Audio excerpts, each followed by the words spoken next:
What's up, guys? This is Characters, and welcome back to the Carrot Poker Podcast. I'm going to do an episode today on what I'm going to call spotting imbalance. And what episode is going to be all about is the ways in which we as poker players can quickly and accurately figure out the ways in which our opponents are unbalanced in their game and quickly form exploitative approaches that are going to be better than the pseudo GTO kind of balanced approach would be. Basically, my motivation for making this episode is that I find that people balance is all the rage these days, especially at the sort of the higher low stakes and mid stakes, if you like, and even it's seeping into the micros as well now because the games are getting that much tougher. Regs are beginning to realise that if they are really unbalanced, they're going to get exploited by other aware regs and they're going to lose a bunch of money in the long run. And so against other regs, the thought is that they should start off balanced and not create a hole in their own game unless they are actually exploiting one in their opponent's game. And to give you guys a bit of a premise, just make sure the premise of this episode is totally clear. Let me jump straight into an analogy from the simpler toy game of rock, paper, scissors, which is a far simpler realm in which we can assess concepts like balance than poker. Poker is, let's face it, a very complicated realm in which there are just thousands and billions of different possibilities that can happen in every hand, especially when you start going post-flop and look at all the different lines of the EV tree, all the branches. But in rock, paper, scissors, there are only a few things that can happen, and so we can examine a concept really closely by looking at it in this little toy environment instead. So let's start there.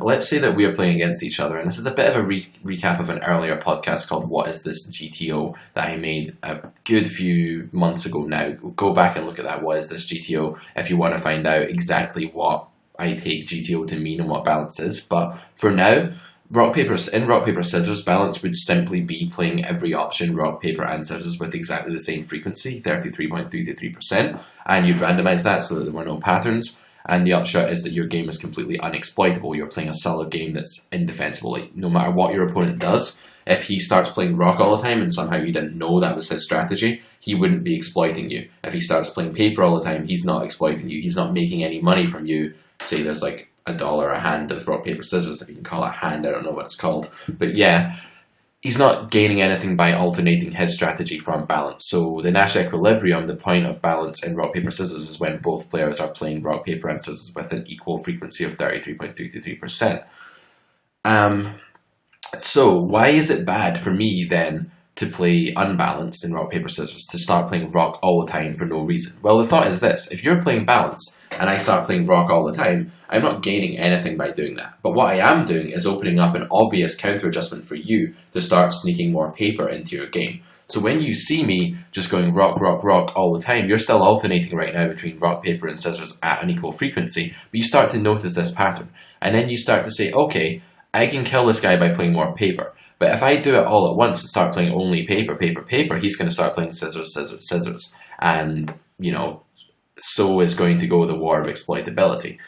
But what you can do is start playing a bit more paper than normal so that I don't notice and actually exploit me by, winning more than 50% of the time against me because you started adopting this paper-heavy strategy that is not obviously paper-heavy because it is still randomized. Maybe you play 40% paper and then 30% scissors, 30% rock. So you're only subtly increasing your paper frequency, but it's enough to kill me. So in poker, to just finish setting the scene for this podcast here, the reason that we don't want to just go all out exploitative and start doing random things like bluffing ridiculously often or bluffing never on the river when we have no information on our opponent is that we are not gaining anything by it assuming he's balanced or assuming we don't know his strategy.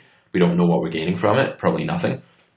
But what we are doing is opening up this hole where he can then start to exploit us by changing his frequencies away from balance and actually take a bunch of money from us in the long run, perhaps without us even realizing that that's going on, if his frequencies are subtle enough, but still, significant enough to make a difference to his EV and actually exploit us and take our money. So that's why there is an argument for starting out balanced against aware players. When you don't know what they're doing wrong, you don't know where they're imbalanced, you don't want to create obvious holes that can be attacked, you want to keep yourself balanced. That's to say you want to keep yourself kind of restrained until you see which direction you should lash out and which exploitative direction you should lash out and attack in. So this is a problem for a lot of people because they over apply it and they end up just obsessing about balance in spots where they have clear reason to be unbalanced through one of the 4 obvious ways in which you can spot imbalance. So this podcast is all about spotting imbalance. How can we do this? How can we see quickly that our opponent is playing more rock than he should and then get the paper into our game quickly enough to exploit him while that's happening? Well, there are 4 different levels of specificity that I'm going to focus on regarding the information that we can ascertain about our opponent's game. So we're going to start off at level 1, which is the most specific level to an individual opponent, and this is individual player reads. So examples of individual player reads, kind of obvious, but could be like note boxes. Like you've got a note on the guy that he was imbalanced in a certain spot and was bluffing like loads of hands in the river because he showed up with some bluff he just shouldn't have. You could see he called you down way too light one hand. You might have a note saying that. You might just get information from showdowns as well, even if you don't keep notes very well or whatever you should do. But if you don't, you should still see a showdown and be able to incorporate that a counter strategy in the future. For example, I see my opponents do things all the time, like they triple me, they fire 3 streets against me, and I happen to have the balanced part of my range that I call down with, so I just call 3 streets down because I'm still playing, rock, paper, scissors, equal frequency. And it turns out that they were bluffing with a hand that has a good bit of showdown value that there's just absolutely no need to bluff with. And what this tells me is that they're not selecting their bluff range very well, and in fact are probably significantly over bluffing that river on that run out. And I take a note of that, and then I know that that individual player at level 1 player specific reads has the tendency to over bluff, and this is an imbalance. He's playing too much rock, I play more paper, I start calling more of my range, I overcall my range on the river, and then I make money from him, perhaps without him even knowing that this is going on. And this is how exploitation works in poker. This is how you can lose a lot of money without realizing it. So how do you pick up an individual player reads? Through patterns. Like if you see someone just raise the flop every single time, like it's some fish who's just constantly raising your c-bets, you know by virtue of the laws of poker that his range is imbalanced towards bluffs because it's much easier to have a bluff than it is a value hand. Combinatorily, that's just the way it is. The combos of bluffs are going to be more abundant than the combos of value. So you can see it through patterns and frequencies, just noticing a player doing something all the time. Guy limp folds, his limping range is imbalanced towards folding. You should isolate him, exploit him by isolating him wider. Guy just c-bets pot every single time he's opened. His c-bet range is weak and he's giving himself a bad price and he's weighted towards bluffs. You should look to bluff raise the flop or call down wider.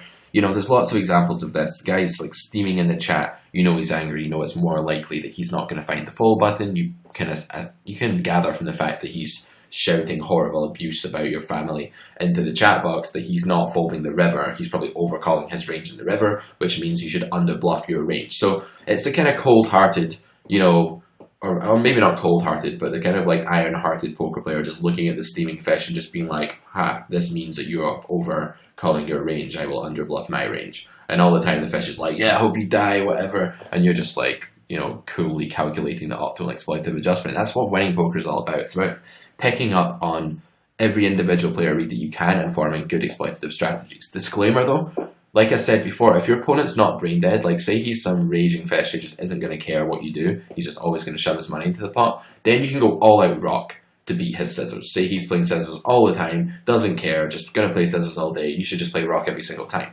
Because he's not going to adjust to you because he's that bad at poker, i.e. that bad at rock, paper, scissors. A fish who will never fold the river even when you've never ever bluffed him, and these fish exist all the time, the fish that just can't hit the fold button, are exactly the same as the guy in rock, paper, scissors who can't stop playing scissors. Like he thinks the best way to play is to always play scissors. That's actually how bad a poker player this guy is if you compare the two. That should be like shocking but also true. So against this guy, you can go all out rock, rock, rock because he's not going to stop playing scissors. He's not going to start folding the river because he's mad and he's steaming in the chat and he's reloading and he just wants to spew. So all you do is play rock. However, if you're in a situation where there's a reg who is imbalanced because he doesn't quite understand how to form his ranges and he's over bluffing a spot, that's to say betting more of his range, bluff part of his range than he should to be balanced, and you see that he's bluffing obviously too wide, then you start calling down. But if you start calling down with like king high there, he's going to quickly stop bluffing you. So maybe you want to still fold the river sometimes. You want to keep your frequency in check. You don't want to play rock all the time because then he's going to stop playing scissors all the time and you're going to lose that exploitative edge. So that's how you find individual player reads, through patterns, through the HUD, through the guy steaming, through showdowns, through tendency observation, through your note blocks, basically, all of those things. Then we move on to level 2, specificity, which is player type reads, where we might not have an actual read on the player in question, specifically that person sat at a computer somewhere in the world. We don't know anything about him, but we do know that he fits a profile of a larger group, category of players who play in a certain way with a high degree of reliability. So we might be saying something like, right, this guy's a 40-15 with a folded c-bet of 70% over 200 hands. This is clearly a fit or fold fish. When he raises me on the turn, the fit or fold fish is imbalanced towards value, so I should under-defend my turn betting range. I should overfold my range compared to with what is balanced. We don't know anything about this guy specifically, but we know that that kind of player plays paper all the time. That's the way it is. And so what we're going to do is play senses all the time, basically. So player type reads can be gained from stack size. You could have 3 hands in a guy, but he's not a full stack. He's probably a fish.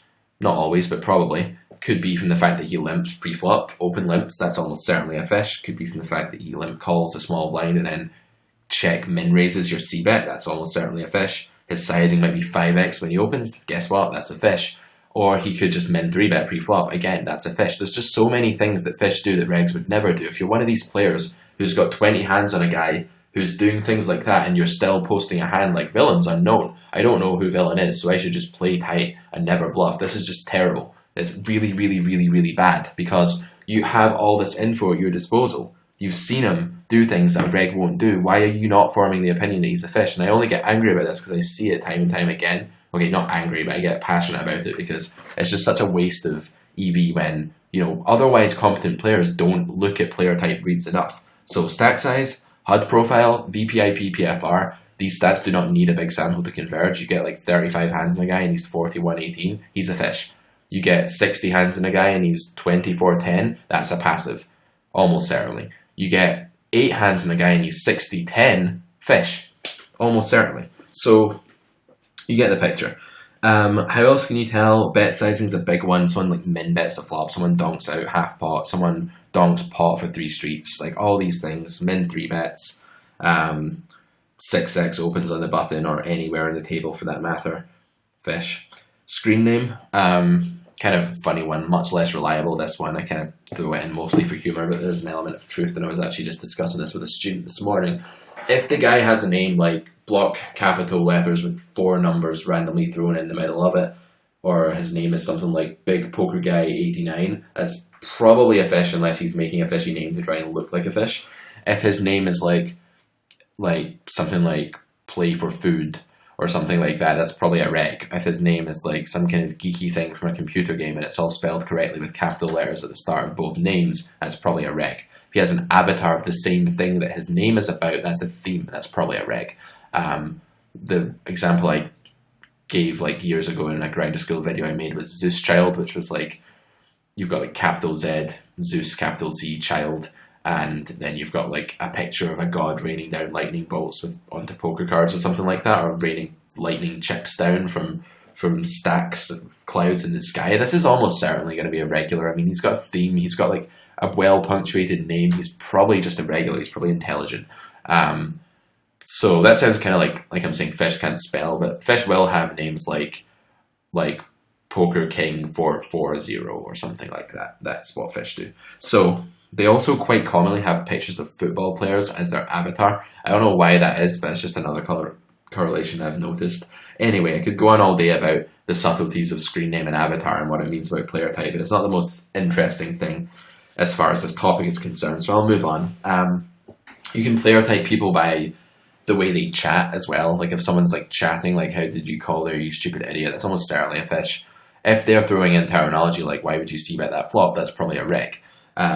Although less so these days when these terms are becoming a bit more mainstream. So all of these things, the HUD is the main way that you player type, you player profile people. You don't need to know about the individual, you just need to know about the player type, but you can also learn about player types via stack size, chat, etc. And you can form judgments. Like a guy's an aggro fish, you've seen him 6x under the gun and he's running 65-40. Tag him aggro fish, do not try and bluff raise him on the flop. Do not barrel him when he calls your flop bet. Don't fight back against his flop raise unless you have a hand. He's going to spew to you when you have cards. just play really, really exploitatively and don't bluff and just call down for value and just slow play everything. Like, you can make these adjustments when you have good enough player type reads, and you don't need like 100 hands to do that. 3, specificity level 3, population reads. So this is when we've left the realms of knowing anything about the player we're actually looking at. We probably just think they're either an unknown reg. If we know they're a fish, that's player type, like we know that. If we know they're a reg, that's not really a helpful player type read. Okay, we do know that they're a regular, but that doesn't actually give us an exploitative route to playing against them. If we learn someone's just a fish per se, we've already learned a hell of a lot. We can already start on an exploitative game that's going to be good against them. We can stop bluffing. We can start value betting bigger. We can start c-betting and one and done more. That kind of thing. If we know someone's a reg, we're no closer to moving away from balance, and we should stay balanced. However, we're going to have population reads against the regs in our stakes, and when I talk about population reads, I typically mean against the regs, because fish are fish across the world, they all kind of play the same.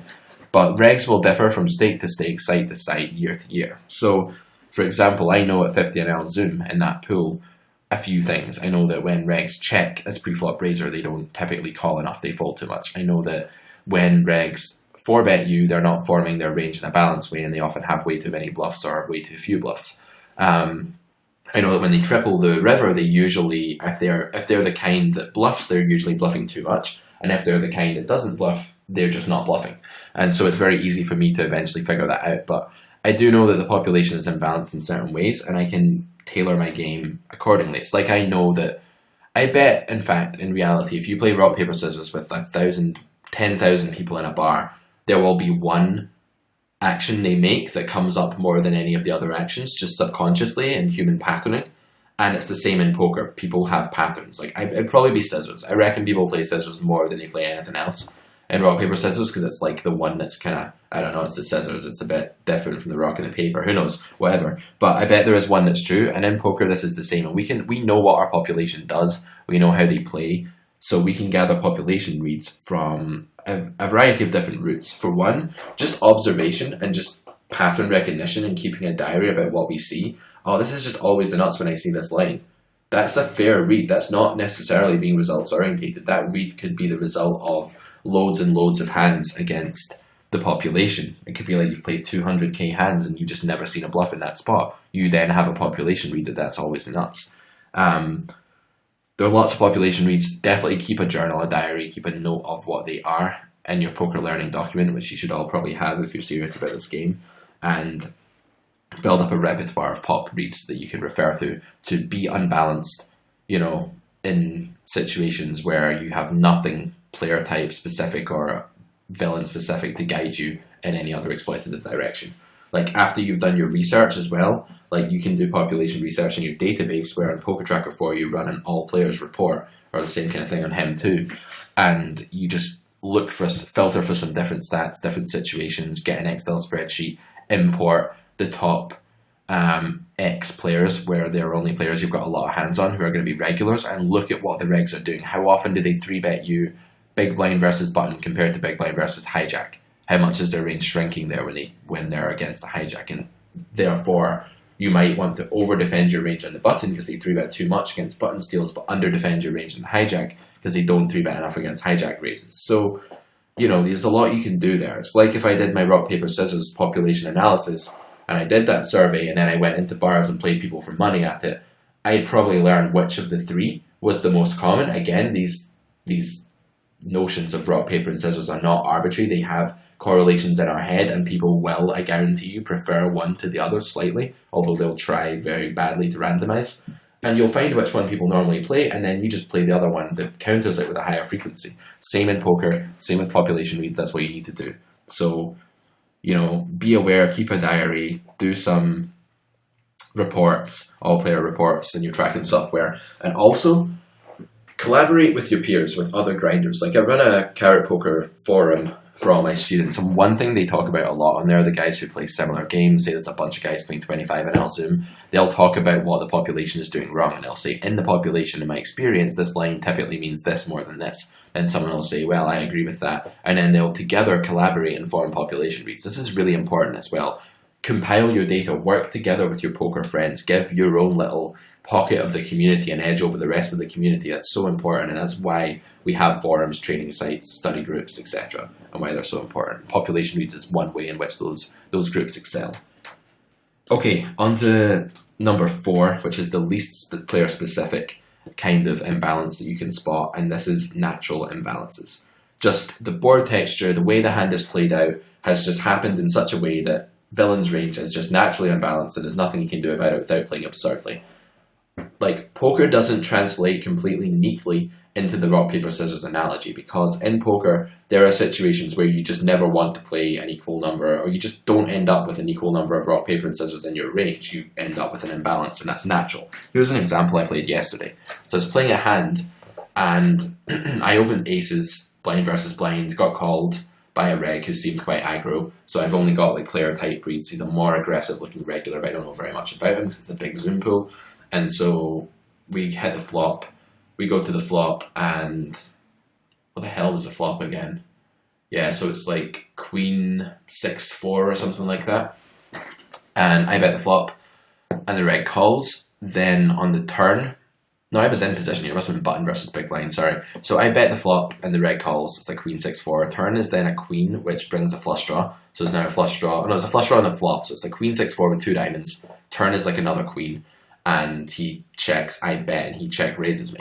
So in this situation, his range is very polar. Just initially, he's not raising me with like too many. No, it wasn't a queen. Sorry, I'm completely messing this hand history up. Queen 6-4 on the flop. Turn is like some other random card. The queen comes on the river. That's what it is. So on the turn, his raising range is probably sets. Probably doesn't have any 2 pair because he doesn't play like queen 6-6-4, or queen 4. I wouldn't think in this spot. Could be possibly plays a queen 6 suited button against big blind, but his range is completely polar to like a set or some kind of semi-bluff or bluff. So I flat aces naturally because there are way more natural combos of bluffs in his range than there are sets. I can't fold this high up in my range even if I was playing balanced. I'm not. I'm probably overcalling this turn because I think people overbluff this spot, probably, if they're aggro regs, late position battle and all of that. So I call, recap, board's queen 6-4-2 or whatever, and there's a diamond draw out there from the flop. And then the turn comes like the queen of clubs, so the diamond draw misses, another queen comes, in the river, queen of clubs, another queen comes, so the board is now queen 6-4-2 queen with a brick diamond draw, and I have bet called the turn against his check raise. Then when he checks the river to me, his range is absurdly imbalanced. Like he really can't even have value anymore, honestly. It's very unlikely that anyone is actually checking a value hand there in the river. They're just betting because my range is all bluff catchers and queen X and aces and whatever that won't bet itself because it has nothing to get value from, but it is calling a bet. So his range on the turn is polar between air and the nuts, basically, or bluffs and the nuts, semi-bluffs and the nuts. Then on the river, when all the air bricks, all the draws bricks, he's left with literally a bunch of air and then some nuts. When he checks the river, his range is basically just all air. Now, I don't know anything about this guy. I know he's a bit aggro, whatever. I could not even know that, and I'd still have a really good idea if he was a reg of what his range was. And why do I know that? Because of natural imbalances in the way that poker hands are played out. The texture and the action and the positions and everything has just combined together to make it the case that my opponent almost never has anything but air on the river. That's just the way it is. And he can't do anything about that, and that's fine. It doesn't mean his play is necessarily bad, because when you strive for complete perfect balance in every situation in poker, you end up just playing hands badly, honestly, sometimes. Like, it's not always best to just strive for complete balance in every situation. More to the point, you just want to eliminate the main exploitative routes for your opponent to exploit you. On this river, he's already made his EV when he makes his turn raise. That's where his EV is coming from. Like, his balance strategy on the turn is having a polarized range that's balanced between bluffs and value, if he has that. When he gets to the river and he's forced to check, I don't think he even should balance at that point. I think that naturally, his bluff failed, he's giving up. It's like he got shoved on the turn. He just can't realize any more equity or EV, and he's just giving up in the hand, and he's already made his balance play. He's already made his plus EV turn raise, if you like, so it doesn't really matter. Now we're in a spot, though, where I can completely exploit the fact that his range is naturally imbalanced. That doesn't mean he's done anything wrong, necessarily, but it does mean that I can now exploit. So what do I do now with my aces in this spot? Well, I check, obviously, because I can't bet for value.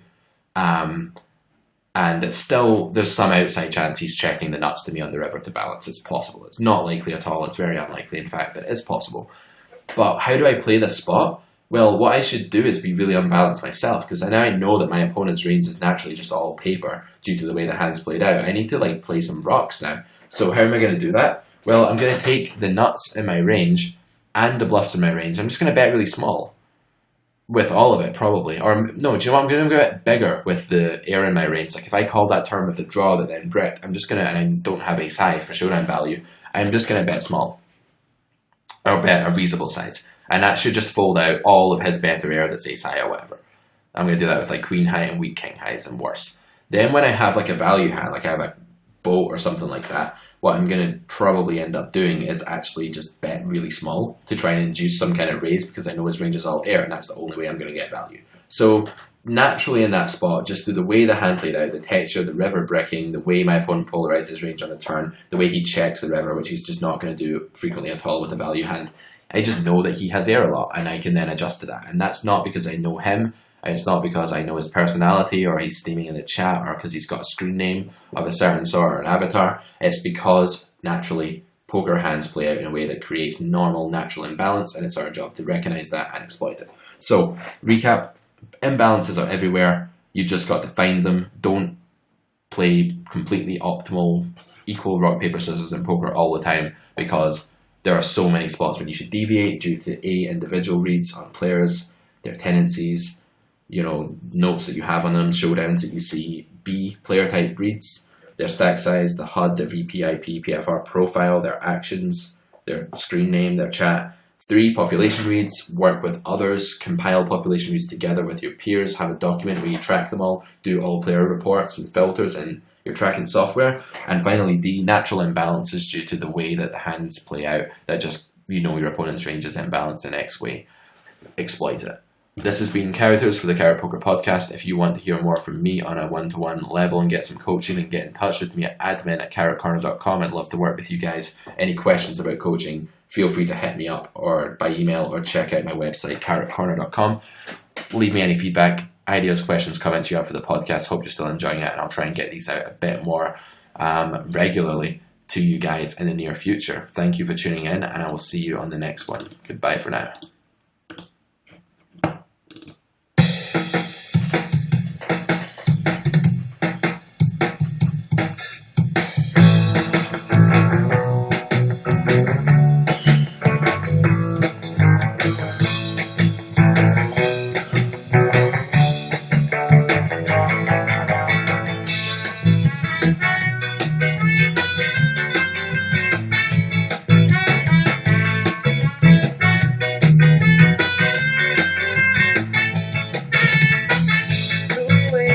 Live a girl,